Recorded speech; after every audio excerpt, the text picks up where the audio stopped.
Hey, good morning. Yes, it is. It is Thursday. That's right, the 25th of September.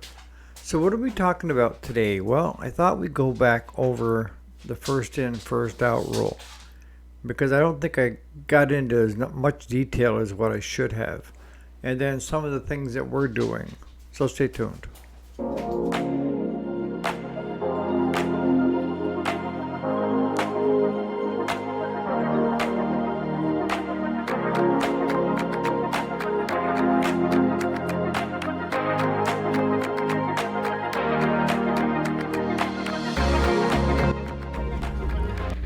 Alrighty, welcome back to the channel. My name is Eric, if you didn't already know it. And yes, this is the weekday, Monday through Friday. Today is Thursday, the 25th of September of 2025.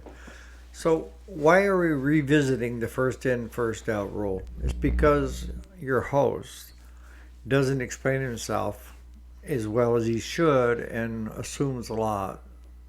You know what they say, assume an ass out of you and me?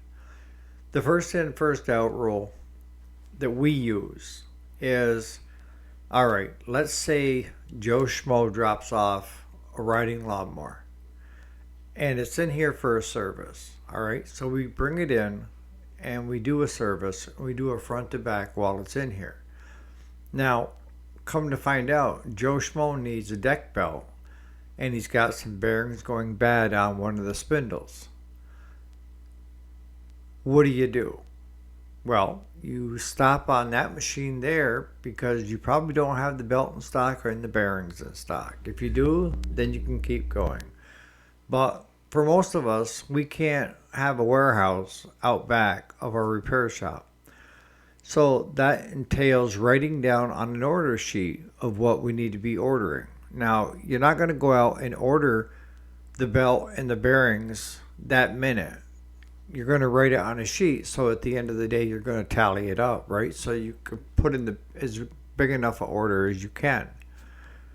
Because a lot of them, of your aftermarket and your OEM companies that sell parts to you, if you're buying through them, have a minimum normally, and if you get below that minimum, you're going to get hit with a service charge. And I've had customers that come in and are adamant they want that belt ordered now, and I explained to them it's going to cost them around $20 for shipping, plus a service charge because it's not the 150 or over. And as long as they're willing to eat that, understand it, that's fine. But for us in the shop, it's totally different. It's I write down on the sheet, or I go on to Rotary, or on the Stens, or onto the OEMs, depending on where I'm shopping at that point in time, and I add it to my cart. Okay? That machine gets set off to one side while we're waiting on parts. Yes, it was the first in, but we have to wait for the parts to get in before we can get it back out again. So what do? So you stop on that when you go to your next machine. All right? And you start working on that. Now, if that just needed a service, you did a front to back and didn't need anything else other than oil, plugs, filters, out the door, that one's in and out. Okay? And then the next one comes in. And you do a front to back, you do a service on it, and you come to find out you need a deck engagement cable that you don't have in stock. You go out there and you add it to your cart, write it on the customer's, because I print out sheets 20 at a time for Claude and I to put the customer's name, phone number, and what it is and why it's here. And then on their sheet, it has what the part number is, what it is, the price, how many that was ordered, and the total. And we keep track of that as a running total. And when the job is completely done, then the sheet comes to me and I sit down and I do a regular bill, and we made our own. I made our own in Excel, and it punches in all the numbers, sales tax, everything. Voila, right? And also adds one number every time I do it, so that you have 1001, 1002, 1003 is your billing. Okay. But now you've come to machine number 3, and that needs a part too that you don't have. So what next now? You go to your next machine and you start working on that. Now, depending on how fast you are and how many guys you got working in the shop, that's going to go on throughout the day, isn't it? So, in actuality, the first machine in wasn't the first machine out. It was the first machine that had just a basic service or you had the parts in stock. Now, if that's the case, then you can get it in and get it out very quickly, right? But the ones that are sitting there waiting for parts, even though they were first in, will not be first out. They will be out as soon as the parts show up. So I put the order in today. They'll be here tomorrow night. And then let's say if I put the order in today, let's say today's Monday, it'll be in Tuesday night. So Wednesday morning, we go back to machine number 1 that needed the deck belt and some bearings in the spindle. So we go ahead and we knock that machine out and get it out. Now, there's only like a 3 or 4 day lull in between all this taking place from the first time it came in to going out. And that machine has to go out the minute the parts are there. You need to jump on that machine to be fair to your customer of first in, first out. And also fair to you to get your money that you've got invested in it, right? The longer the machine sits there with money invested in it, and when I say invested in it, I mean you've got your time, which is labor, you've got the parts, and you paid out of your checking account to get the parts or your credit card. So you need the money back from that to pay your credit card or your debit, put it in your checking account to cover what you spent, right? But this is how the shop has to run. And what I was trying to make a point of yesterday, that we get into situations where we will look at ones that came in first, and knowing that it's going to take more than just a quick service, we opt for the ones that are quick services because they can bring in the most income the quickest. And then what ends up happening is, by doing it that way, you're screwing yourself, because now you're up against the bigger jobs and the longer wait times on getting any money into your account. Eventually it will get there. But if you have it mixed in with the others, it's not so bad, because you don't want to base your income on a 1 month, 2 month, 3 month period. You're looking at a 12-month period, right? That unless you shut your shop down for the winter months, could be go to Florida and open up another shop. There you can just expand. But that's what I was trying to get at when it comes to first in, first out. Is as soon as the parts hit, that first machine that did come in needs to be addressed. Get the belt on, get the bearings in the spindle, and get it out and get it returned to the customer, or call the customer and say it's ready. Because the quicker you can do that, the better it is for you and your customer feeling like they're being treated fairly. See, we've had jobs before, and it's probably my fault most of the time. And that is, there was a tractor job that a guy hired us to do. Actually, it was our neighbor. And it had sat, 8-10 years in the field. And the spark plugs weren't even in it. And when I went to shine a light down in there, I see a snake skin in on top of the piston. I'm like, oh God. But I told the guy we'd do it. But I knew that it was going to be a very time-consuming job. At that point, we didn't even know, well, we did know. We couldn't get the engine to spin over. It was not free. And with the plugs not being in it, it allowed water, everything else crapola in on top of that piston. And Months went by of me pushing it to one side and working on other stuff that we could make money on quicker. Until the guy finally showed up, and he'd been watching the yard, and he'd been watching stuff coming in and going back out, but his not even getting touched. And he blew a gasket. And I don't blame him a bit, but it was one of those things of, I really knew it was going to be time consuming. But the guy finally showed up and said, look, either bring my tractor back and put it in my yard, or I'm going to have you arrested. That's how upset he was. And I had no problem. He was just up the road. So I told Claude, he said, grab a chain. I'm going to skid you up the road and into the yard, and that's where we're going to leave it. And the guy wouldn't talk to us for quite some time. It was months. And it does put a strain on when it's neighbors, right? But he ended up, he got a hold of me and he said, would you be willing to truck my tractor to Potsdam? Because he had talked another friend into doing it that had a machinist, big machines. I said, absolutely. So I hauled it out for him. He asked me what he owed me. I said, nothing. This one's on me because I didn't get to your machine. So that machine was out there for almost 4 months. And I knew the guy that he took it to.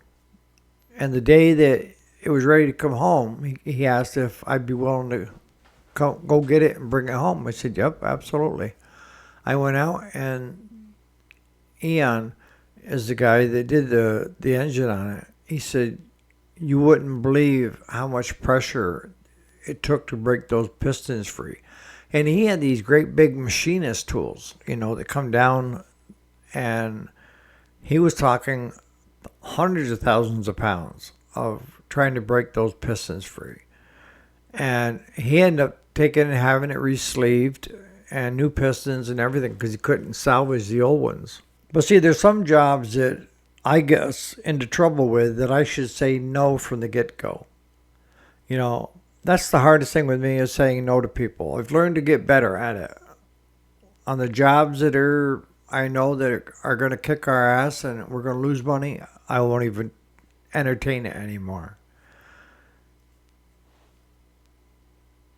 And in saying that, it's like we do side hustles too. And when I say side hustles, we're helping our friends.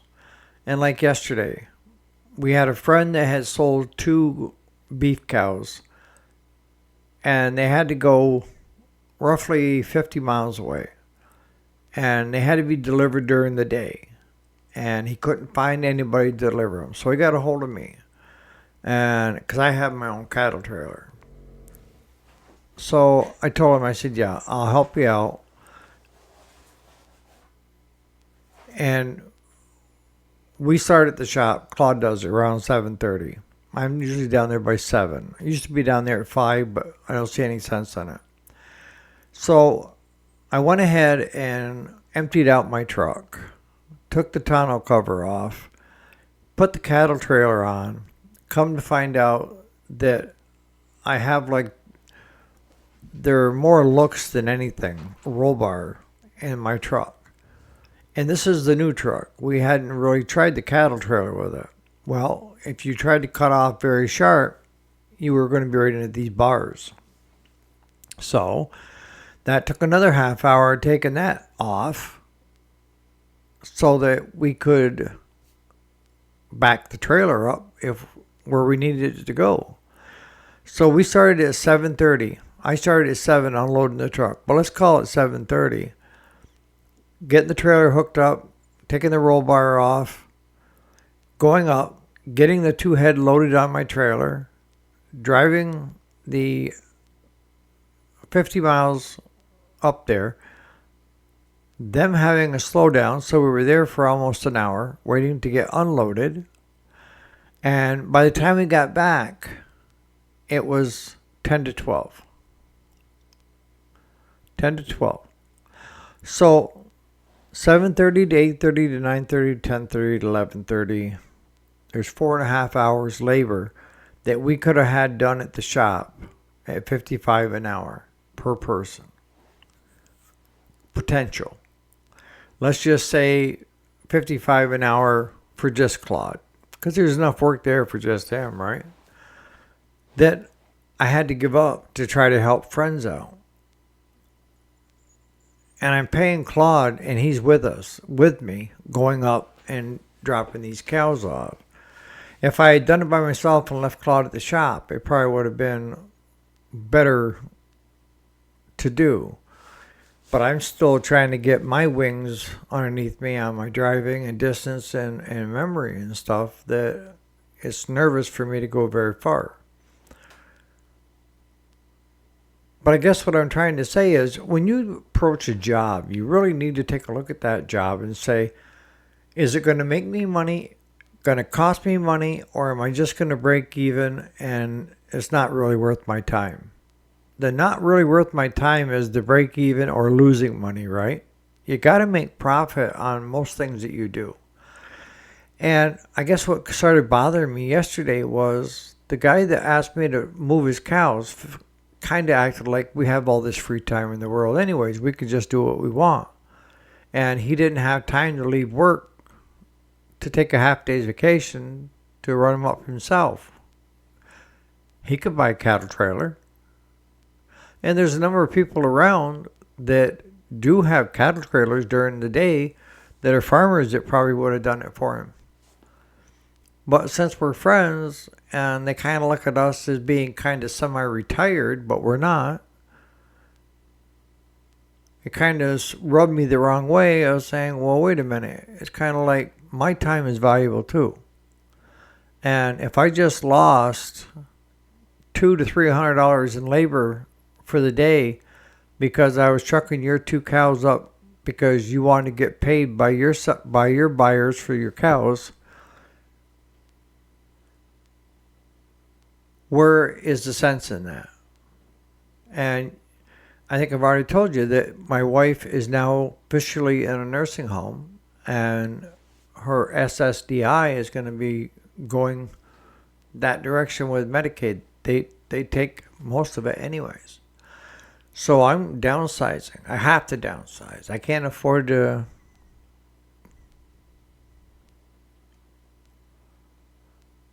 do it on just what I make and still be accustomed to the lifestyle that I'm living.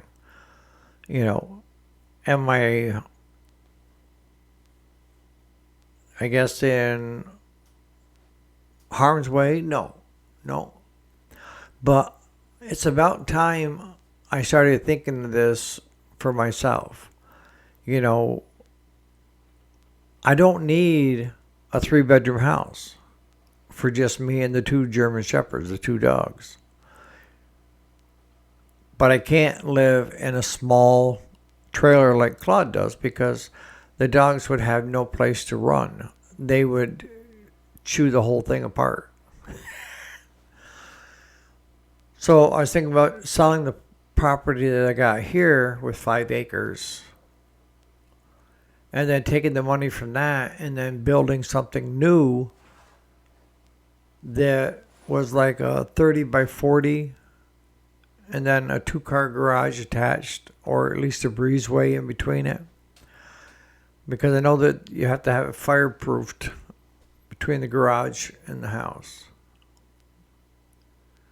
But no, so I'm looking at all these different angles and stuff, and I'm saying, what can I afford to do without? And what have I got to sell? What can I downsize in order to get more accustomed to the new way of living, I guess. My wife still is telling everybody she's coming home. And even though I tell her every time I talk with her and visit with her that, no, this is a permanent deal now. We've done the back and forth for years, and everybody's bent over backwards to try to get you the help you need. And this is everything you wanted, and now you have it. And now you're lonely and you want to come home. And it doesn't help that on the home front, with my own medical issues that are going on, I'm just finished up a 3-day of this heavy hitter antibiotic. And I thought we had it licked yesterday. And while we were out, I grabbed some cheese curd. And for any of you that follow the channel, I normally only eat one meal a day, and that's at night. And I tried starting to eat a sandwich during the day, thinking that might help. But usually within 2 to 3 hours after I eat, it goes right straight through me. And this is almost a month of it. And nobody can find the reason. They've had more stool samples than Carter's got pills. And everything is coming back negative, which is good, but I'd like to know exactly what's causing it. So I'm going to start on my liquid diet. Actually, I started it last night. Yesterday afternoon, I had the cheese curd, and by 4 o'clock, it was, so last night I didn't even bother eating. Just had a couple beers and some milk before I went to bed. This morning I got a glass of milk that I'm sipping on. And I'm going to go for 4 or 5 days without eating just to get my whole system like a reshot, a reboot per se, like you do with your computer. And see if that's enough to get it corrected in the right way. Because it might be, that the cheese curd was fatty. I don't know. But I know whatever happened, it come on all of a sudden, and it's not letting up. Hopefully this is not, because if this is the case, if this is the rest of my life, just shoot me now. So no, you have to look at everything on when it comes to business, you have to make money. When it comes to friends, if your friends don't realize that you have a business as well, even though you're self-employed, and they think that, you've got more time than they do, when actually they've got a pension, they've got vacation days where I don't. And I work 7 days a week, so I haven't as much because I've been going to the football games and all that stuff. You have to set your priorities. And if that means telling friends no from the get-go, that means telling friends no from the get-go. Because that might be one of the first things that I may need to sell to downsize is the cattle trailer, that I won't have to say no, right? But no, I'm sorry if I didn't explain it well enough yesterday on the first in, first out. That's how we handle it. Is if we're waiting for parts like you, Jason, then we're waiting on parts. But once the parts hit there, I have Claude jump back on the first one and get it knocked out, no matter where he's at down the road on the other machines, so that we can get it in and get it out as quickly as possible. So on that note, you guys have a great Thursday, and we'll catch you here bright and early tomorrow for another episode of The Weekday. Thanks so much for watching and listening to my BS.